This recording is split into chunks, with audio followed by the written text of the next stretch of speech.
নমস্কাৰ মই অলিম্পিকা বৰা আপোনাক সকলোকে স্বাগতম জনাইছোঁ মোৰ অন্য এটা ভিডিঅ'লৈ। আজি আহিছোঁ গান্ধী মণ্ডপলৈ আৰু ইয়াত আচলতে সন্ধিয়া এক বহুত ধুনীয়া অনুষ্ঠান হয়। সেই অনুষ্ঠানত কি হৈছে কি নাই আপোনালোকক দেখাবলৈ চেষ্টা কৰিম। চাই থাকক ভিডিঅ'টো। সন্ধিয়া প্ৰায় 7টা বজাত উপস্থিত হ'লোঁ, যিহেতু গান্ধী মণ্ডপৰ সেই শ্ব'টো থাকে প্ৰায় 7:30 বজাৰ পৰা। কি সুন্দৰ অনুষ্ঠান, আপোনালোকক কি জনাম আৰু। অনুষ্ঠানটো উপভোগ কৰি এনে অনুভৱ হ'ল যে কোনো এখন হিষ্ট্ৰীৰ কিতাপ পঢ়ি আছোঁ আৰু হুবহু আচলতে চকুৰ আগত এনেধৰণে দাঙি ধৰিলে সকলো দৃশ্যাৱলী। বহুত ভাল লাগিলে আচলতে চাই অনুষ্ঠানভাগ।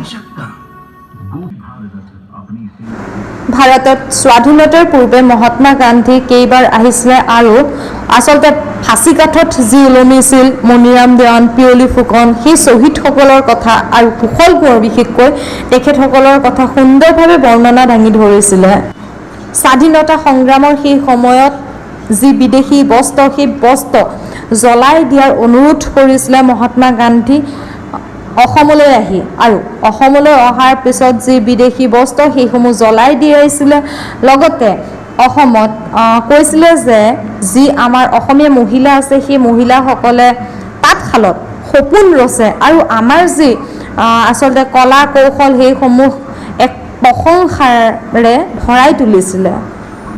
1942 চনত যেতিয়া আহিছিলে, 1945 চনত যেতিয়া অসমলৈ আহিছিলে, আৰু সেই সময়ত আচলতে গান্ধীজীয়ে কি কি বাৰ্তা লৈ আহিছিলে অসমখনৰ কাৰণে। আৰু এটা কথা নিশ্চয়কৈ ক'ব লাগিব, সেই যি শ্ব' আছিলে সেই শ্ব'টোত এই কথাটো মহাত্মা গান্ধীয়ে সেই সময়তেই কৈছিলে যে অসম তথা নৰ্থ ইষ্টক এৰি, উত্তৰ পূৰ্বাঞ্চলক এৰি সমগ্ৰ ভাৰতবৰ্ষ কিন্তু আধৰুৱা। আৰু অসমখন এনেকুৱা এজন জীৱিত পুৰুষ যিয়ে নিজক যদি ধ্বংস কৰিব নিবিচাৰে তেতিয়াহ'লে অসমখন ধ্বংস কেতিয়াও হ'ব নোৱাৰে। নৰকাসুৰৰ সেই জীৱন কাহিনীও সুন্দৰভাৱে অংকন কৰিছিলে।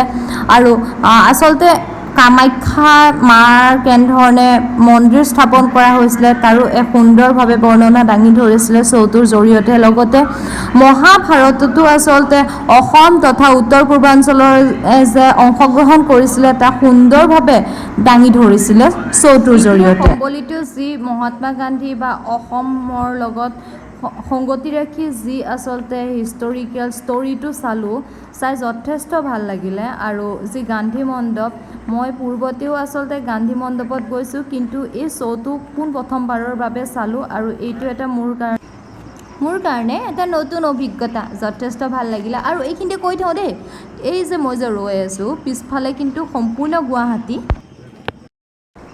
মহানগৰখনৰ দৃশ্য উপভোগ কৰিব পাৰিব। দেখিছেনে সকলোতে লাইট লাইট লাইট লাইট। মই কি জনাম আৰু, যথেষ্ট ভাল লাগিলে, মোৰ মন আচলতে মুহি গ'ল।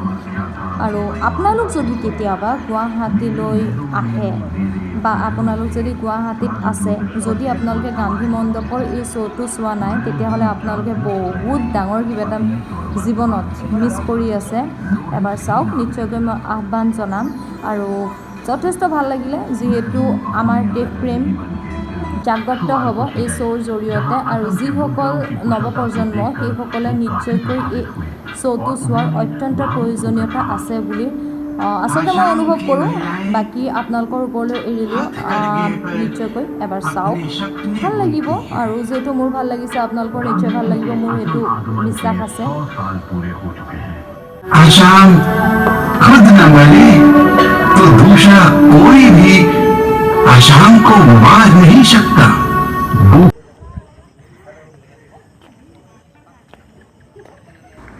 আশা কৰিলোঁ এই ভিডিঅ'টো চাই যথেষ্ট ভাল লাগিলে আপোনালোকৰো। আৰু আশা কৰিম আপোনালোকে নিশ্চয়কৈ এবাৰ চাওক। আৰু পুনৰবাৰ ধন্যবাদ। Bye bye.